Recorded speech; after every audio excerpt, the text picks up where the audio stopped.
Hello everyone and welcome back to the channel for the second turn of my Ersatz Caen scenario. So if you'll recall the previous video, the initial turn was really characterized by a lot of fumbling on my part because as you know I had arranged what I thought was an optimal British formation for tackling a combined armour and infantry units in an urban environment, little knowing that I'd only be meeting armour, so I had to really quickly try and shuffle my tanks forward in a rather constricted environment. The Germans were slightly better off because their force is just plain armour, so they know what they're doing in terms of not having a complicated force mix. But even they were feeling the pinch of the problem of narrow roads. I mean, that at the end of the day, a city is not really great tank country. So although their problems are slightly different to mine, they are still finding it a little bit uphill trying to get into position. Now, this turn, the situation's a little different because we've both sides have managed to deploy their forces to some extent. As you can see on the left, the British are somewhat further forward and have a bit more of a clear idea of what they want to achieve this turn. And same with the Germans, they're on the cusp of breaking out of these narrow streets and actually getting into some terrain where they can deploy and play to their vehicle's strengths. If I just bring the camera up very slightly, you can see that there's an interesting situation developing up there where one of the British lead Cromwell and the German Panzer II are about to have something of a head-to-head. Now, it just so happens that the Germans don't have that much by way of command tokens. So in the interest of getting their main forces where they need them, they've had to make a rather terrible trade-off, and you'll see there's no activation marker on the Panzer II. So it may end up being sacrificed this turn. However, it may actually buy them a bit of a reprieve, because if that British tank, to make sure of its kill, wastes a turn, well, not wastes, but you know what I mean, expends its turn destroying the Panzer II, that's one precious turn where it can't be getting itself down this way in an attempt to halt the Germans at this central bit here. But anyway, it's the beginning of turn 2. The British have the initiative. Let's see what happens. So the British are activating a bit of a range of units this time, but the action is going to begin for them with this Cromwell over here. Now, it's a tricky one. They might be tempted to ignore the Panzer II, but if they do so, if they press on towards the centre of the town, they'll be leaving behind an awful lot of infantry who don't really have much in the way of anti-tank weaponry, and the Panzer II will definitely chew up that universal carrier over there. So unfortunately for the British, they don't really have a good choice when it comes to the use of that tank. Also, the range is long, so they would suffer a firepower penalty if they fired from this distance. They do have the moving fire ability, but that's not really great because they'll suffer a -2 penalty to their shooting anyway. But then maybe they do want to get some distance ahead. So it's a very, very tough choice for the British. I think they're going to go for it. They're going to close the range on that Panzer II, because I've just thought of something. The other advantage is if they're quick enough, and I realise quick is not something you should say when you're talking about a Cromwell, they could potentially get behind any German units that are advancing into the main area. So if they kill that tank on the move, they can then potentially come round and either take the Germans in the flank or rear. So let's do that, boys. So the tank revs up and goes 1, 2, 3, 4, and it opens fire. Now the British don't have any snazzy cards to help them inflict any damage, and unfortunately, well, fortunately perhaps, the Germans don't have any cards to help the Panzer II out. So the Brits are going to open fire, and they suffer a -2 penalty because they're firing on the move. They get a 5. Oh no, not good enough. So they have not dented that Panzer II. That's unlucky. Very, very unlucky. It would have been nice if they could have killed it, but never mind. The consolation they have, at least, is that Panzer II's not going to be doing any counter-fire this game. Now, moving over to the Germans, you might be wondering why I've given the first movement order to the flame unit. Well, the reason for that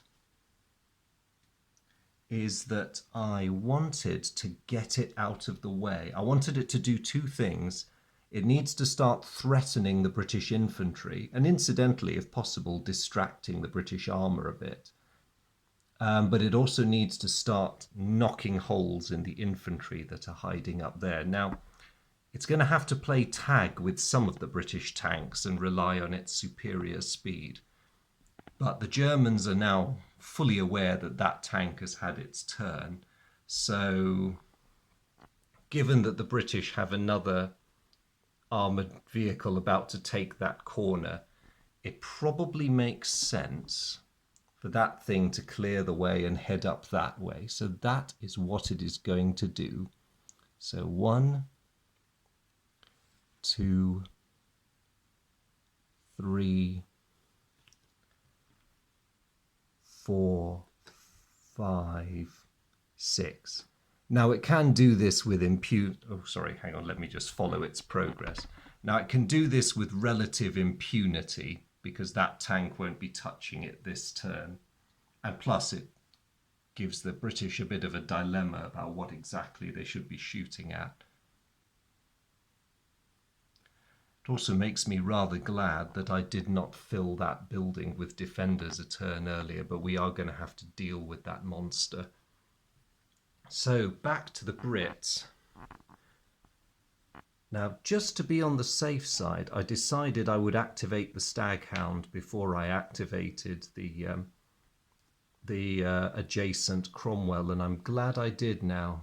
But the problem is, I don't want to send the Staghound charging down that road because there are some great big evil German tanks there just waiting for an opportunity to put holes in it.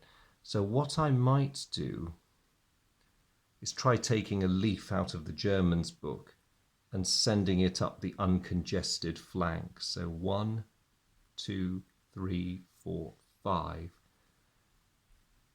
Not a very productive turn for it, but if it gets it where it needs to be, then perhaps it's for the good. Okay, moving back to the Germans. We have a Panzer IV here, which, unluckily for the Germans, but luckily for the British, has no immediate targets. But it's probably going to have to come round and address the threat represented by the British tank up there. Or the other alternative is it could support the advance of the adjacent Tiger, just so happens to be Wittmann's, going down this way. They won't want to go the whole way, of course, but they could take up a useful blocking position. I think the best option might be the latter one, keep in close company with Wittmann and support his Tiger. So off they go. 1, 2, 3. Let's make it 4 for now. The Germans don't want to expose them unnecessarily, partly because Wittmann could look after himself, but also they share the same worries that as the Brits about their Cromwell up there. This, of course, is a command tank, so losing that would have a catastrophic effect on their orders. Now the dilemma comes back to me in terms of what to do with this Cromwell. I really want to drive it straight... Oh, hello, cat. I really want to drive it straight down this road. But of course, the problem of doing that is I'm driving it straight towards the formidable Wittmann, who would like nothing more than for me to do that so that he could put holes in it. But the other problem I have is that if I just keep it back there, it's not doing anything useful. And I'm not too sure what the answer is to this little dilemma.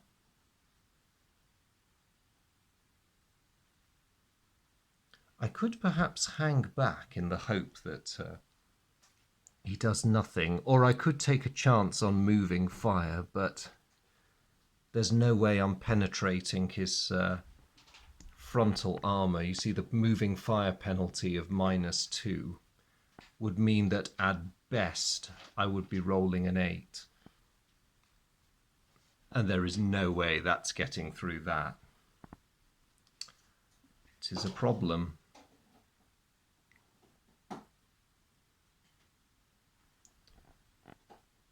I think,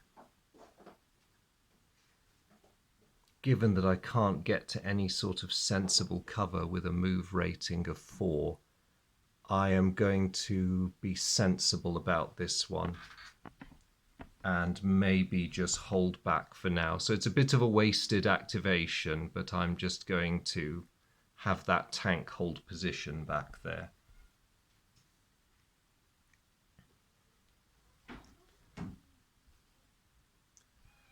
Back to the Germans, they do want to clear that logjam, which is partly formed by Wittmann's tiger.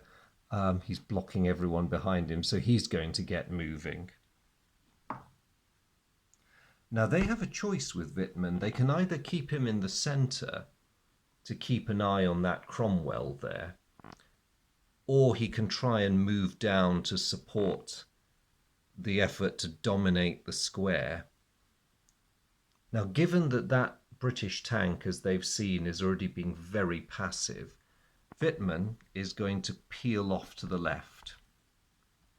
So he's going to go 1, 2, 3, 4. Actually, he doesn't really need to do much of anything. He doesn't need to turn into the square because his turrets can dominate it. And so that's actually the ideal movement for him, because although he can't see any British targets to... Oh, wait, actually he can. Yes, he can. And he actually can see it across the... Okay. So 1, 2, 3, 4, 5, 6. And it's not at long range. Oh, no. All right. Not only has Wittmann... moved forward, he's about to try and blow up my AVRE. Okay, here it comes.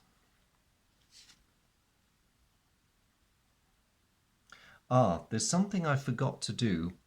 In the interest of fairness, before Wittmann fires, the Germans were going to play that at the end of their orders phase, and they were intending to play it on that Cromwell, the leading tank unit. So an off-map 88mm is going to try and pot my tank. And it's going to hit the side defences. Luckily, the Germans rolled a 1. That could have been absolutely hideous.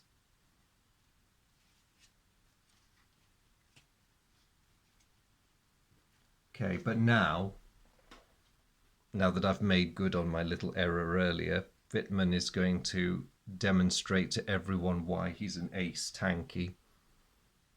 And he only gets a -1 for moving fire, so he gets +4 against my side armour of 9. Could go either way. And he gets a 6. Okay, that's a penetrating hit. Oh dear. So we roll again, and he's got a 5. And that is...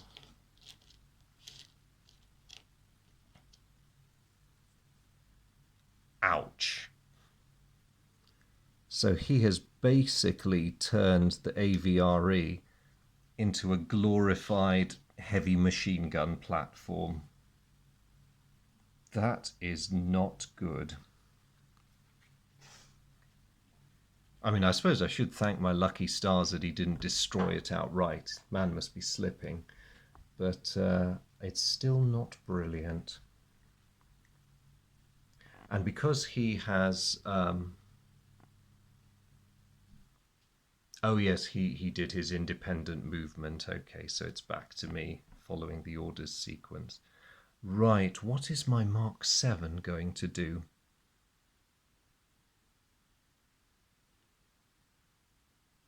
Trouble is, the AVRE out of the 2 mortar tanks was the one that had the better anti-armor rating. So by blasting off his turret, he's done me no favours at all. The Mark 7 has a faintly pitiful one. I'm actually tempted to, just for giggles, actually no, there's no point, I won't do any damage. What I will do is drive it up to the edge of the fountain. So we forego our shooting ability, but the bulk of the tank will provide cover for infantry teams to begin entering that building. It's a bit sacrificial, but it's probably a better use of a tank that can't really hurt armour at the moment. Or ever, really, unless it's very weak armour. So yes, that's what I'll do, and I'll stick to that decision. Meanwhile, now that Wittmann has got himself out of the way, the rest of the German armoured column is going to go rumbling forward. So 1, 2, 3, 4. The only blessing for me is even with their usual efficiency, it's going to take these fellows time to spread out. Hopefully I can use that. Now, what am I going to do with my shattered AVRE? Well, you're basically a machine gun platform now. I suppose, for want of anything better to do, 1, 2, 3, 4, 5, 6, 7. I could spray the building over there with machine gun fire, because the good Major Hans Gruber is hiding in it, and I should very much like to try and eliminate him. So I get +4. I'm not going to bother with suppressing fire. I just want to try and kill the man outright. His defense is 6, increased to 8 because of the ruins. Okay, that's not a bad shot. Let's see if we do it. So we got an 8. And we do it, yes. We have winged the good Major. That will teach him not to keep his head down.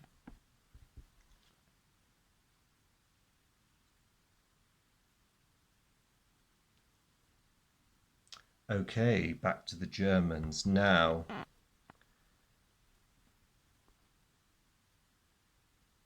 That Panzer IV of theirs, which is not on my favourite person's list at the moment, that Panzer IV of theirs could be an enormous problem,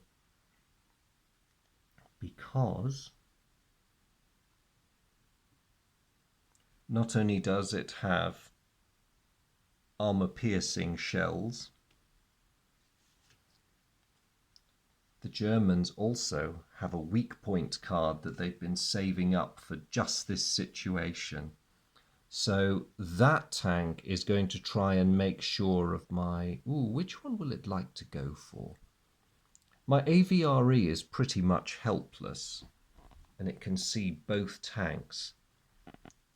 They are going to use the advantages they've got to take out the tank that isn't damaged.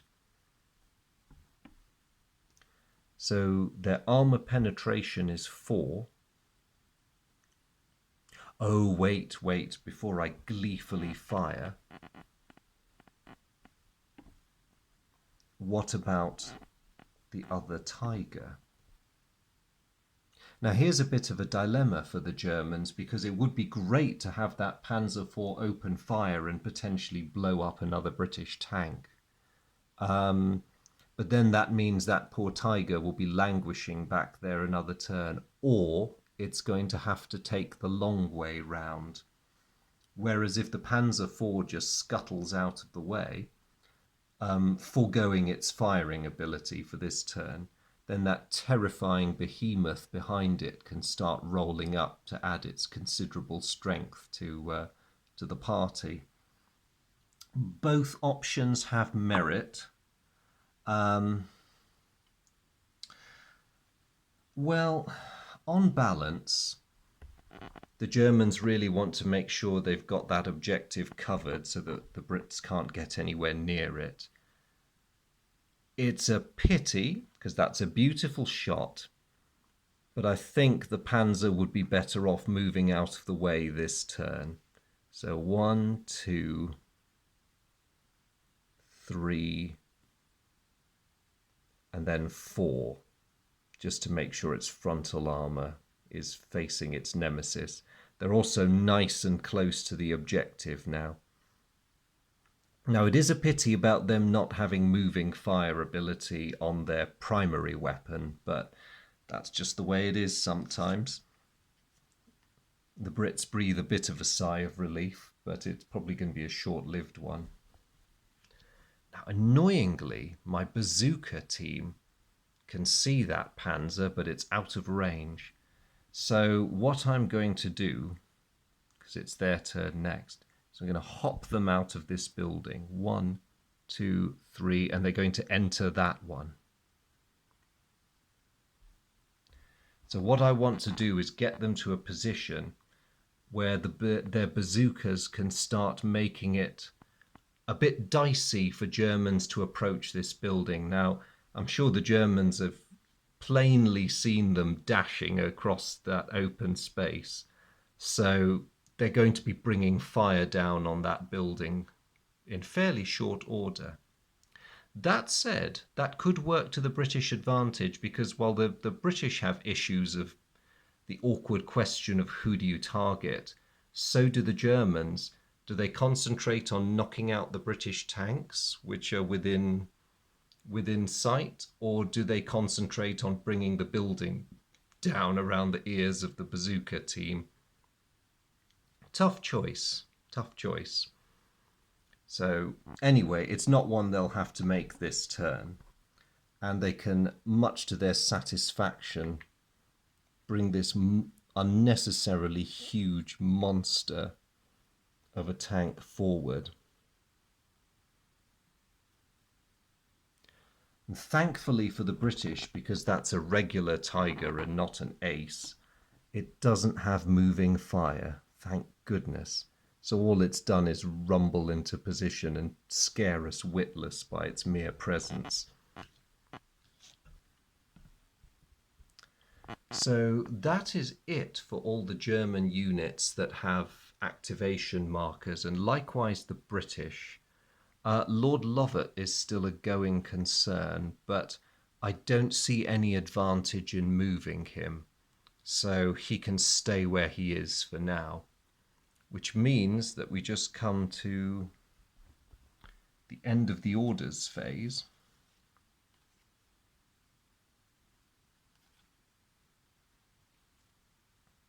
I'm thinking that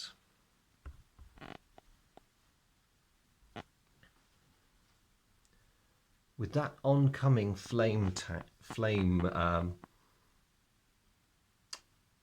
APC, we have a bit of a problem. And I'm going to have to try and do something about it, but this is probably where the universal carrier comes in. Now, it's not a strongly armoured vehicle, so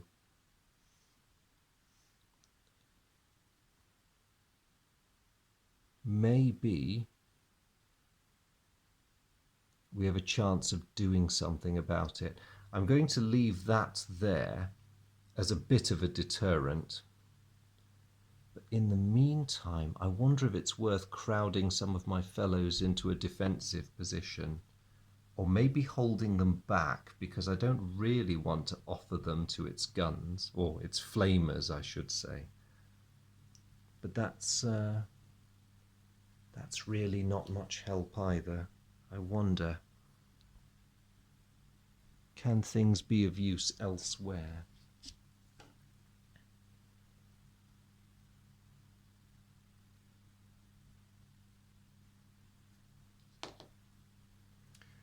Probably worth occupying those ruins, though. Right, we're going to do it. 1, 2, 3. I'm going to try and bring forward the fellows who are most capable of damaging it first. So 1, 2. 1, 2. This is a shocking waste of commandos, actually.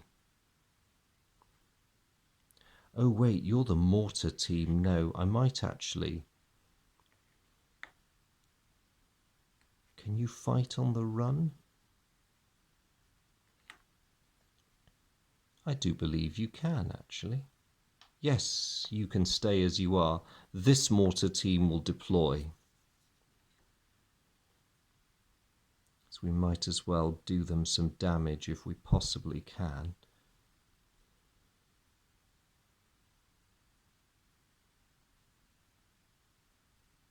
Oh, actually, we need to be able to see them. Drat. We don't have anyone with binoculars. So